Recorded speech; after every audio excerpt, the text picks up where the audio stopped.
One thing about being a nail technician, every time we get a brand new client, it's like we go on our first date.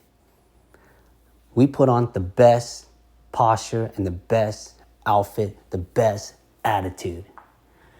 Nice, clean station, walking up, greet the clients. Hi, how you doing today? My name is Min. I'm ready for you. Come on down. As you guys are sitting down, the conversation starts. What do you like to do? Yeah? How many kids do you have? What kind of job do you do? That's nice. What's your favorite colors? Like that, y'all.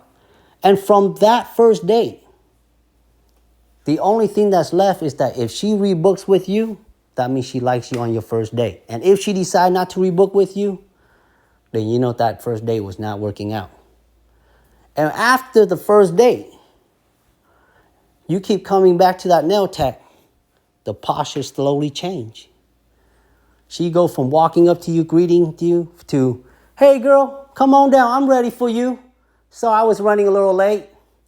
Thanks for waiting. Go ahead, sit down. So what you want today, bitch? Girl, last time you got that already. Why you making me do all that again? And that, my friend, is called loyalty clients. Once you got that loyalty client, the attitude of the nail tech is your friend now. She ain't your nail tech no more. She get down on your nails.